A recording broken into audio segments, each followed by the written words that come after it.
Good morning, PS 17, and happy June. Today is Monday, June 1st, 2020. If everybody could please rise for the Pledge of Allegiance. We're standing tall, we're facing our flag, hands are placed over our hearts. Salute, pledge. I pledge allegiance to the flag of the United States of America and to the republic for which it stands, one nation, under God, indivisible, with liberty and justice for all. Please remain standing for our school mission statement. We are here to be literate, innovative, and proficient scholars who will participate in rich academic learning in a nurturing environment where we will rise. This will be accomplished by creating collaborative and supportive teaching and learning systems involving the entire PS 17 community. Okay, families, we wish those who celebrated yesterday a happy Dia de las Madres, which some of our community members celebrated Mother's Day yesterday. So happy Dia de las Madres. June is also the month of June, and today is the first day of June, is also LGBTQ Pride Month. And it is celebrated annually in June to honor the 1969 Stonewall riots and works to achieve equal justice and equal opportunity for lesbian, gay, bisexual, transgender, and questioning Americans, and also those around the world who celebrate Pride Month. Today, celebrations for Pride Month include pride parades, picnics, parties, workshops, concerts, and other events that honor and celebrate the history of LGBTQ folks. And so we're going to be reading some texts this month that help us show our own pride, as well as maybe learn about some LGBTQ famous people in history. So this is a beautiful book. It is a book about celebrating who you are and loving who you are and letting your own light shine. And that is what being proud is all about. And part of what Pride Month is all about is being free to be who you are and being proud of who you are.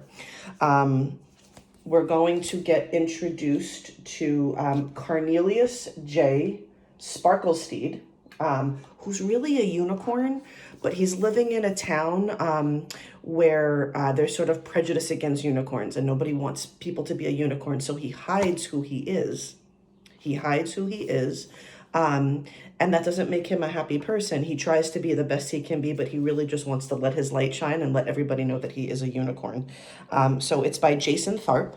It came out in February, so it's a relatively new book. And so without further ado, it's okay to be a unicorn. So it starts off with a decree, which is a law. It says, official decree from the town of Hoofington. No unicorns. Oh, with an exclamation point. Signed into law by Mayor of Hoofington. It's okay to be a unicorn. In the quiet town of Hoofington lived Cornelius J. Sparklesteed. He was famous for making incredible hats. So it looks like it has some of the same things to our neighborhood. It has houses and apartments and libraries and little parks, little restaurants. It was almost time for Cornelius's favorite holiday festival, Hoofapalooza.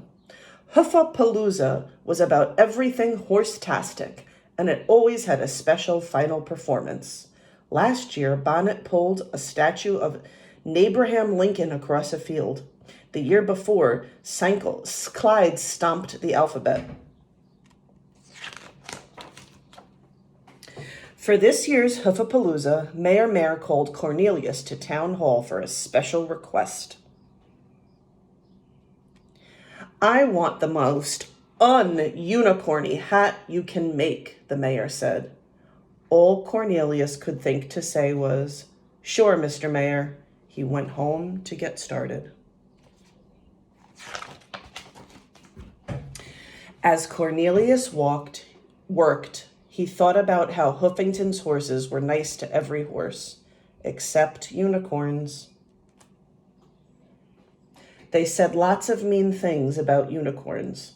Cornelius knew none of it was true, but he never said anything back, and he always kept his big secret hidden under his hat. I wouldn't be, I'm thinking that I wouldn't be happy if I was Cornelius because I couldn't really reveal who I was. And it must be hard living in a neighborhood where nobody wants you to be who you are and everybody's saying no unicorns allowed. That's not a neighborhood that I would want to live in, whether I was a unicorn or not. When Mayor Mayor picked up his hat, he said, "Wow, it looks great. Your hats are so creative. I'm choosing you to perform the final show at Hoofapalooza. I can't wait to see what you do on stage." "That's hooferific," Cornelius said. "Thank you so much, Mr. Mayor. I won't let you down."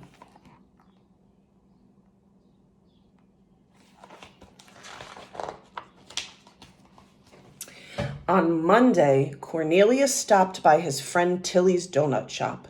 "Congratulations on being picked for the Hoofapalooza final show," Tilly said. "I've been working on new flavors. What do you think?" Cornelius took a bite. "Holy hey, these are so yummy. But have you ever thought about even more exciting flavors? Maybe chocolate hay fever? Wowie strawberry? Super sour green apple grass?"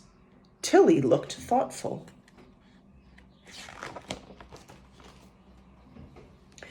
On Tuesday, Cornelius ran into his friend Hablo Horsecasso at Huffington Art Supply.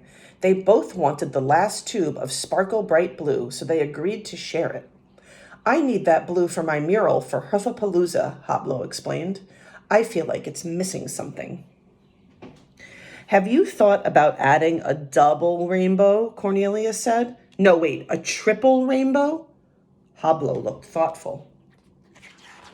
So it seems like Cornelius also loves to help people. Not only is he creative, he's a hat designer.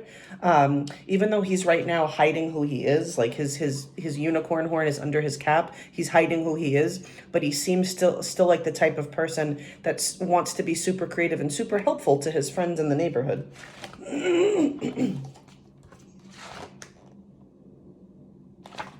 We're going to read about 4 more pages, and then we're going to finish the rest tomorrow. On Wednesday, Cornelius galloped to DJ Salad's recording studio to ask for help with the music for his Hoofapalooza performance. "I'm down with that," DJ Salad said. "Check this track I just made. Do you think it sounds great?" "Now, it's hooftastic," Cornelius said, "but what would it sound like with a wind chime or a harp or a little more cowbell?" DJ Salad looked thoughtful. For the rest of the week, Cornelius made his costume for his Hoofapalooza performance. It had everything he loved: bright colors, glitter, and sparkles.